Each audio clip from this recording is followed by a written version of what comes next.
Sensation, les spéciales de l'info. Et nous recevons à présent Bernard Cohen-Haddad. Bonsoir. Bonsoir. Vous êtes le président de la Confédération des petites et moyennes entreprises Paris-Île-de-France. Et contrairement à vos collègues de l'UMI qui vous ont précédé, vous êtes dans l'attente dans quelques minutes de bonnes nouvelles de la part d'Emmanuel Macron. Le président de la République devrait annoncer, sauf cataclysme, la réouverture de tous les commerces, à l'exception donc des bars, restaurants, discothèques et salles de sport notamment. Est-ce qu'on peut dire, à titre pour votre confédération, que le pire est ainsi évité à l'approche des fêtes de fin d'année, qu'on sait ô combien important, notamment pour le chiffre d'affaires des petits commerçants ? Vous savez, en cette période, il est difficile de jouer les cartomanciennes ou les Madame Irma. On a vécu quand même des périodes assez difficiles. On n'attendait pas ce deuxième reconfinement. On a vu un couvre-feu qui était déjà pas agréable. Donc on attend ces mesures avec envie, avec espoir, et surtout on espère que les annonces permettront d'avoir une activité économique, commerciale, libérale dans la durée. Et imaginons qu'il y ait une réouverture avec un couvre-feu, ça serait une mauvaise nouvelle, même si ce n'est pas les pistes envisagées. Quelles seraient les annonces parfaites pour vous dans quelques minutes du président ? Les annonces, c'est donner confiance aux consommateurs, retrouver le chemin de proximité. Ils l'ont montré avec leur solidarité, ça c'est quand même, il faut le dire. Je crois qu'il faut remercier l'ensemble des Franciliens, les consommateurs, de ne pas s'être rués sur le e-commerce ni dans les grandes surfaces et d'avoir voulu montrer leur attachement à ce qu'on appelle le commerce augmenté, la proximité augmentée, c'est-à-dire le fait d'être près de chez soi.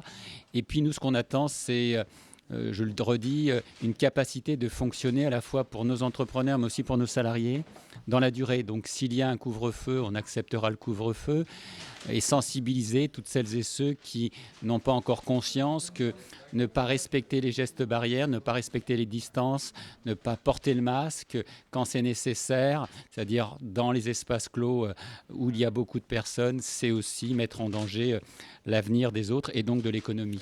On attend encore de savoir à quelle date précisément les commerces qualifiés de non essentiels pourront accueillir du monde. Est-ce que vous êtes favorable, vous, à une réouverture très très rapidement ? Et si oui, à quelle date serait idéale pour vous ?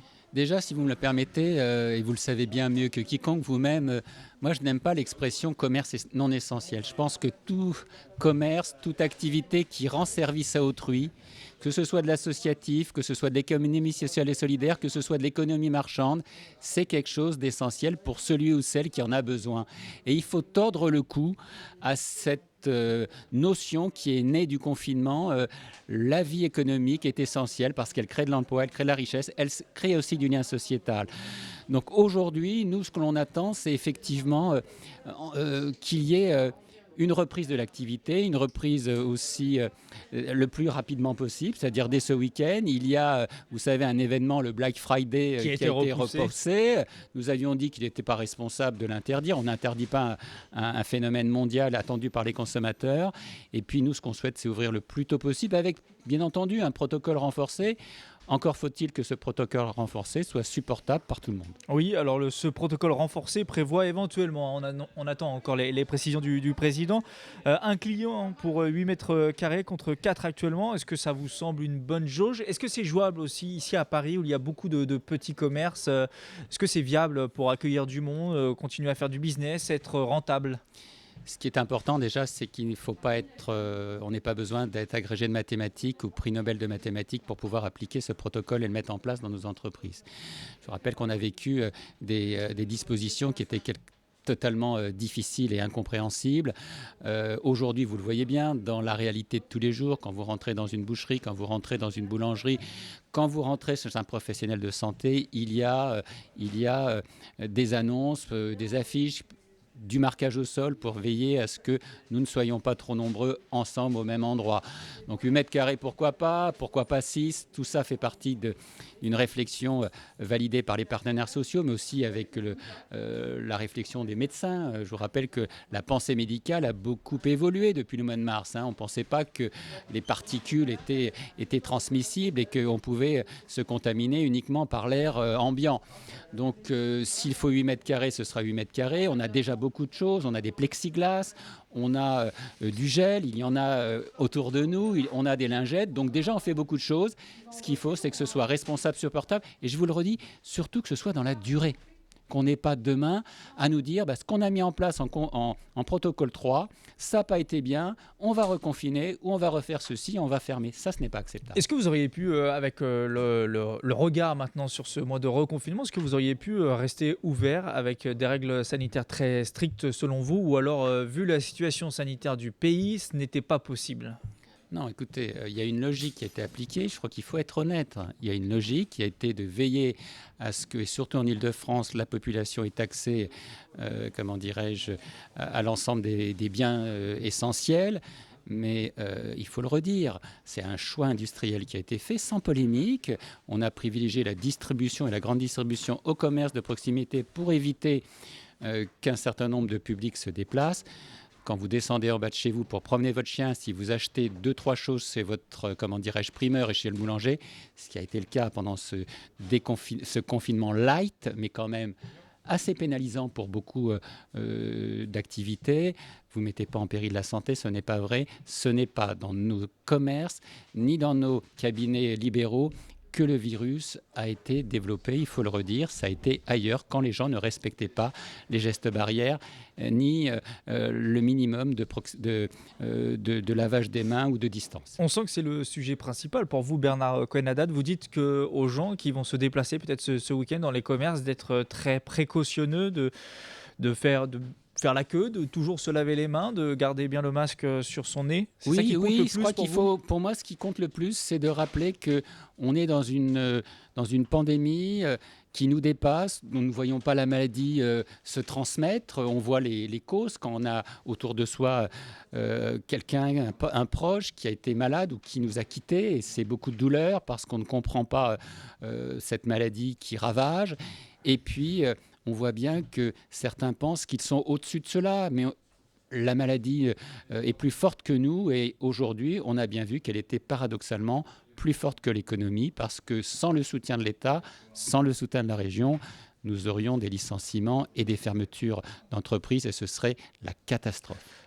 De ce fait, est-ce que vous dites, en lien avec ces mesures sanitaires que vous appelez à respecter, est-ce que vous dites clairement aux gens de ne pas se ruer ce week-end dans les commerces, d'étaler un maximum leurs achats sur la semaine à venir jusqu'au Black Friday, qui peut aussi inquiéter, puisque repousser d'une semaine, on peut se dire, est-ce que c'est vraiment utile ou pas ?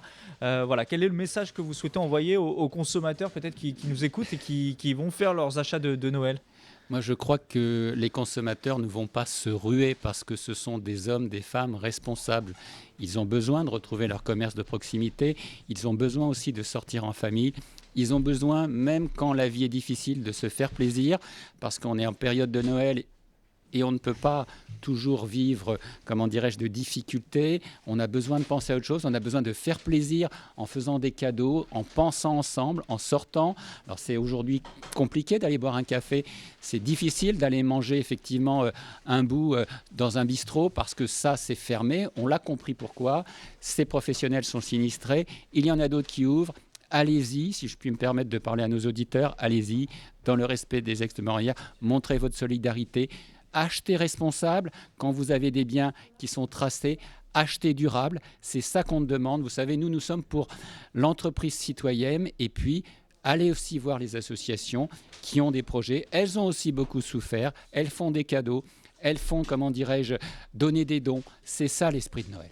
Puisque vous parlez de souffrance, juste rebondir sur les aides de l'État. Elles ont été très nombreuses. Ça change des crises précédentes qu'on a pu connaître, notamment le poids de ce chômage partiel. Est-ce que vous estimez qu'elles sont suffisantes pour les TPE, PME d'Île-de-France, qu'elles vont permettre de rebondir aussi suffisamment quand le confinement sera vraiment passé, puisqu'il sera en plusieurs étapes. Vous avez raison de le dire parce qu'on a tendance à le sous-estimer. Quand on a vécu la crise de 2008-2009, il n'y avait pas d'aide financière, il n'y avait pas de PGE, il n'y avait pas de fonds solidarité.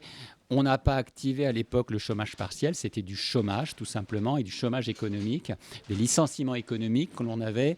Donc aujourd'hui, il y a eu beaucoup d'efforts faits par l'État, il y en a eu beaucoup aussi fait par la région, le prêt rebond, le fonds résilience, l'aide au numérique. Il y a beaucoup d'accompagnement. Pour autant, nos entreprises accumulent de la dette. Il y a encore 2 points noirs, il faut le rappeler, c'est les loyers.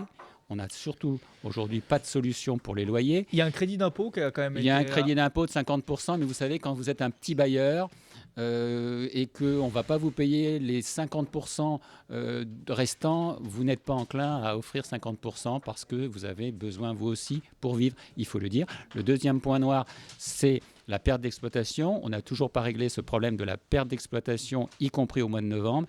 Et pour beaucoup d'activités, ces éléments-là accumulent de la dette et la capacité des entreprises à répondre à la dette, c'est-à-dire à rembourser cette dette, c'est ça qui nous importe aujourd'hui. C'est pour ça qu'on a besoin des aides de l'État dans la durée, sans doute jusqu'à fin 2021 et moi j'espère pourquoi pas jusqu'à fin 2022. On ne peut pas accumuler aujourd'hui des dettes et se voir étrangler par tout simplement des sommes qu'on ne peut pas rembourser. Et nous en saurons peut-être un peu plus ce soir. Juste pour terminer, Bernard Cohen-Haddad, est-ce que le président de la Confédération des petites et moyennes entreprises Paris-Île-de-France que vous êtes est optimiste pour l'avenir sur le rebond de l'activité? Et aussi, vous l'évoquiez, le rôle joué par les citoyens, les habitants pour venir consommer chez vous, plus que dans les commerces en ligne peut-être? Oui, on le souhaite. Et puis, on souhaite aussi que nos commerces fassent leur révolution numérique. Moi, je suis optimiste parce que je crois que quand on est un entrepreneur, il est important d'espérer. Surtout qu'on voit qu'il y a beaucoup de jeunes entrepreneurs qui veulent monter des projets d'entreprise. Il y a beaucoup de jeunes qui veulent aller sur l'économie sociale et solidaire. Il y en a beaucoup qui veulent donner du sens à leur engagement marchand. Et puis, il y a des consommateurs qui sont des consommateurs éco-responsable. Je vous rappelle que la région s'est dotée d'une stratégie d'économie circulaire et nous y sommes extrêmement favorables. Merci beaucoup Bernard Cohen-Haddad de votre venue au Moulin Café pour cette émission spéciale sur Radio Sensation. Vous êtes le président de la Confédération des petites et moyennes entreprises Paris-Île-de-France. Les spéciales de l'info, Nicolas Kirillovitz.